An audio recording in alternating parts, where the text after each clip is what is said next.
Assalamualaikum warahmatullahi wabarakatuh.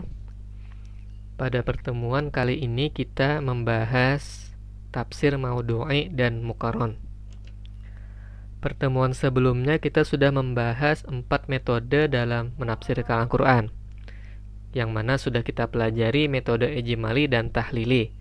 Nah, kali ini kita akan membahas metode maudhu'i dan metode muqarron. Pertama, tafsir maudhu'i.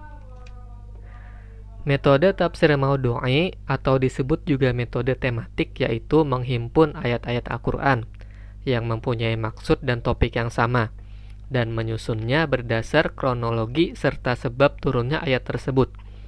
Kemudian penafsir memberikan keterangan, penjelasan serta mengambil kesimpulan.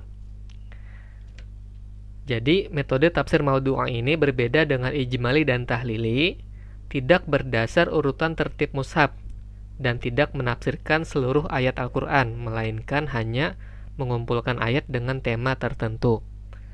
Contoh-contoh kitabnya antara lain 1. Wasaya al-Ashur karya Syekh Mahmud Shaltut.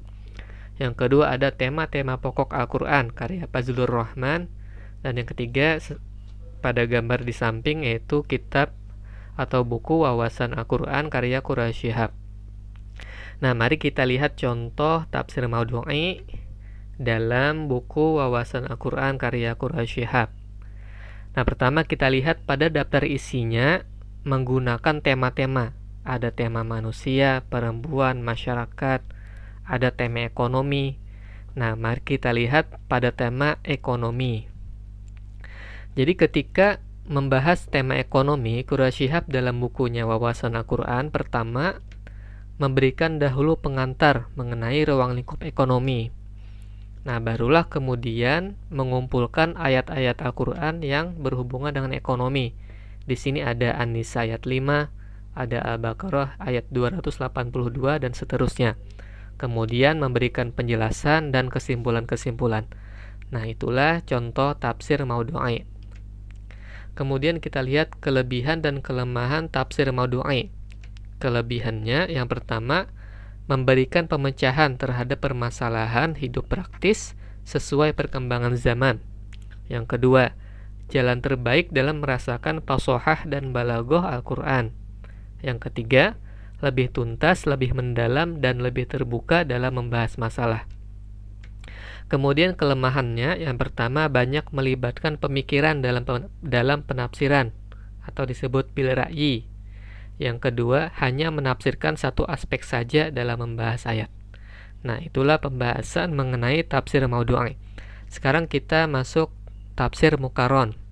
Pengertiannya yaitu upaya membandingkan atau komparasi ayat-ayat Al-Quran sebagian dengan sebagian lainnya.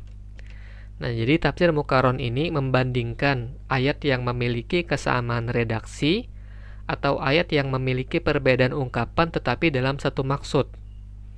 Contoh-contoh kitabnya antara lain yang pertama Durrah al-Tanzil wa Gurrah at-Ta'wil karya Al-Iskapi. Kemudian sebagaimana gambar di samping ada kitab Al-Jami' li Ahkamil Quran karya Al-Qurtubi. Nah, supaya lebih memahami, mari kita lihat contoh tafsir muqarron. Di sini kita lihat tafsir muqarron dalam buku Quraish Shihab Membumikan Al-Quran.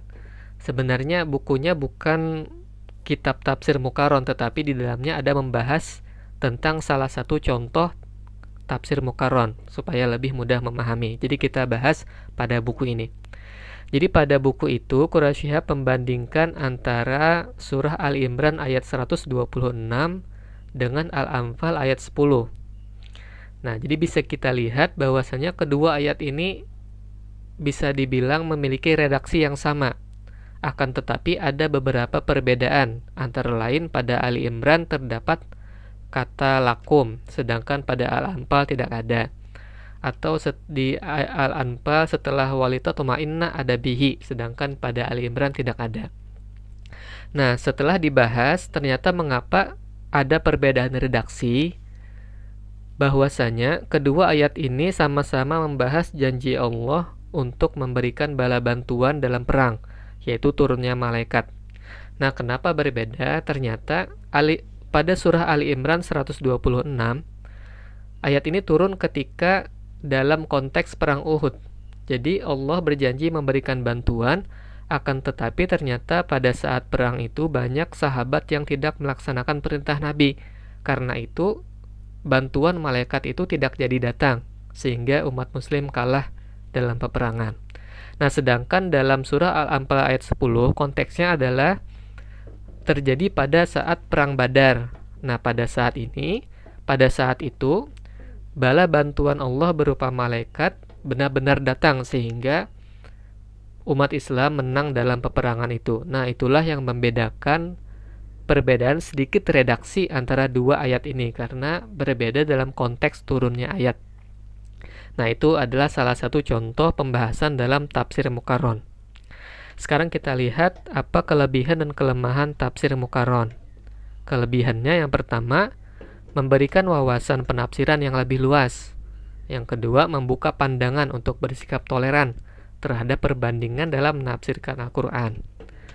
Kelemahannya yang pertama, tidak cocok dibaca oleh orang awam karena pembahasannya lebih rumit. Yang kedua, kurang dapat menjawab permasalahan sosial dalam masyarakat. Nah, inilah pembahasan kita pada hari ini mengenai tafsir Maudhu'i dan Mukarron. Wassalamualaikum warahmatullahi wabarakatuh.